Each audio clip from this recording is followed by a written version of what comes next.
Brooklyn's a perfect place to start. Brooklyn Yeah. is exactly the type of team that we're talking about here. Brooklyn could convince. Let me just say, if they can add Donovan Mitchell or a really franchise-changing offensive engine. Now, how many of those even are there, of course? But if that opportunity was available to them, I would hear an argument to buy. But absent that, which I probably is just Mitchell, who does not seem to be available right now, they should sell. There's no need to get a little better at the guard spot and, tinker around with things. You also have the looming expiring contract of Ben Simmons. So the clock is kind of on for if you ever wanted to try to use that as an asset. Now, it's not a positive one by any means, but it's a lot of money. The second highest paid player on this team is Cam Johnson at 26. It's still high, but if you're really trying to trade for a really highly paid player, that Ben Simmons number at 38 and then 40 million is nice to have. They also have an interesting situation with Nick Claxton, who is, I got it wrong on the last show. He is not limited because they have had him since they drafted him. Can extend him up to any number, sign him to any number this offseason, but I get confused when teams sign players to smaller contracts afterward. I always convince myself that screws them, but he's an expiring contract.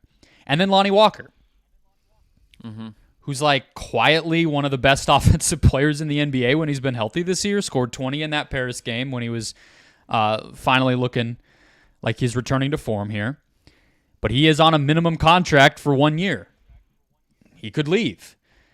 I'm not saying they trade him, but these are all sort of the things that are ticking for them. And so I feel like selling is the smarter option. And I would even go so far as to consider Claxton trades, if I'm being honest. Yeah. So I agree. What's your favorite one?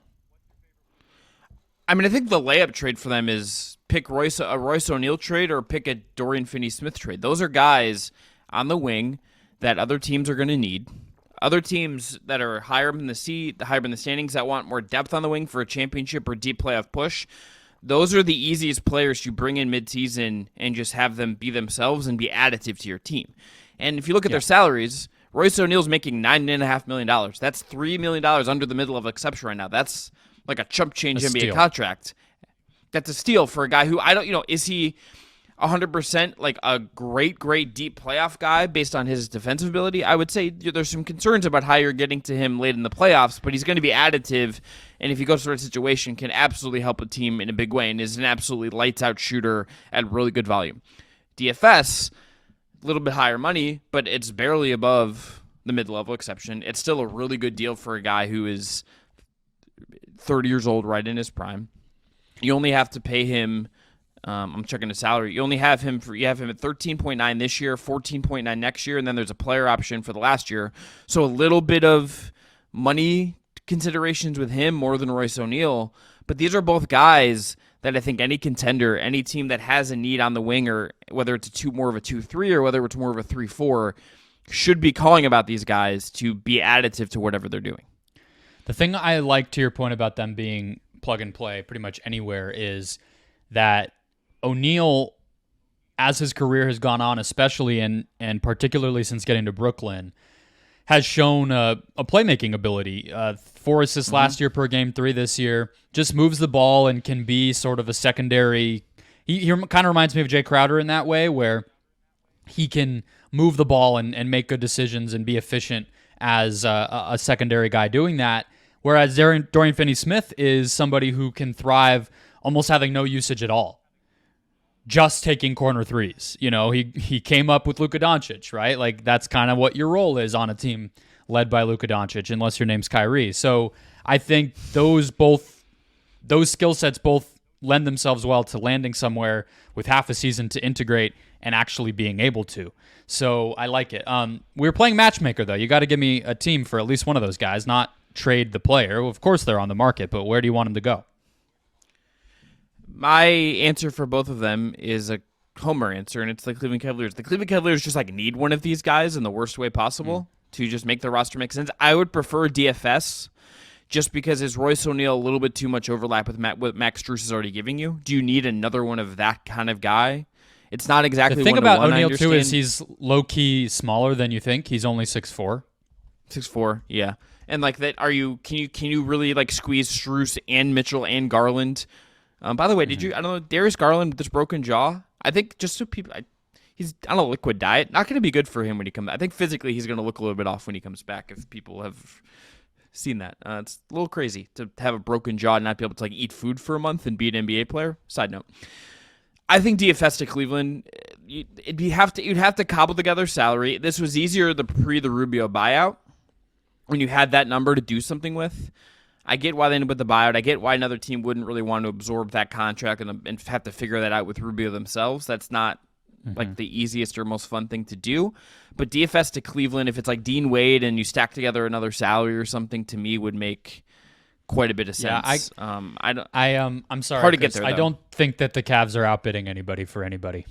They don't. They're kind of screwed, if I'm being honest. Yeah. Like if you look at the market for them, they're going to get like the fifth choice like wing option on the market, and it's going to be like, are we sure this guy is actually better than the guy if we traded Dean Wade or Isaac Okoro for them, are we sure those guys this guy we just traded for is actually better than the guy we traded?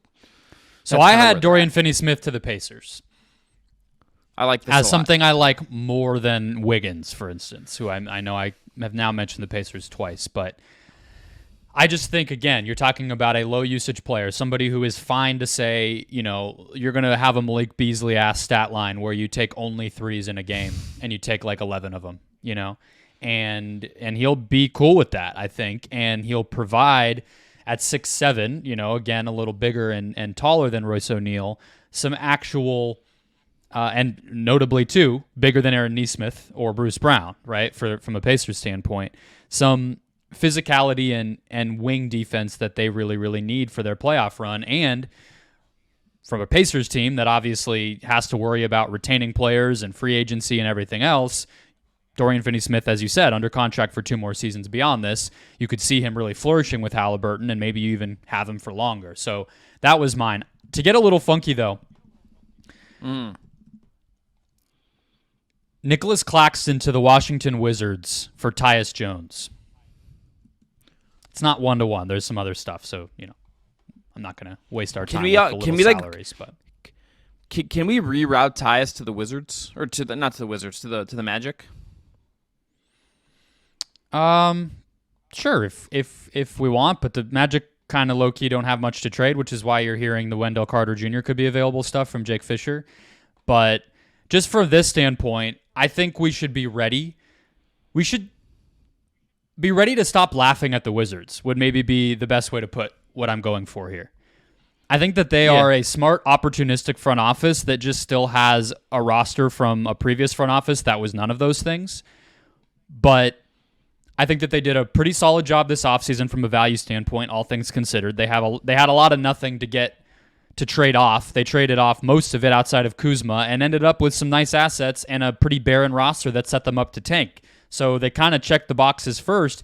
I just think if you're Washington, where you're not going to sign free agents and you don't want to be too bad for too long with, a smallish fan base and a cheap owner, you kind of need to be towing the line to get back to competent as quickly as you can without jeopardizing, the pathway that you've laid for yourself. So I think Claxton's kind of the perfect guy. Can you be the team to give him his next contract after a shaky season? You're probably not going to have to overpay. Maybe it's sort of the Pirtle contract as a baseline, $20-ish million.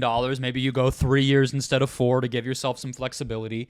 That's a perfectly reasonable type of guy. Plus, I think that they could trade Daniel Gafford this deadline because I think teams might want him. You've already heard the Knicks connected to him. So feels like it could accomplish a few things at once. And then I like Tyus Jones on Brooklyn for the rest of the season to, like we said, take a little bit of weight off, and he still wants to get paid. I don't think the Wizards are going to be the team to pay him. So maybe he goes somewhere else and finally gets the starter caliber payday. Maybe it is Brooklyn if they like him.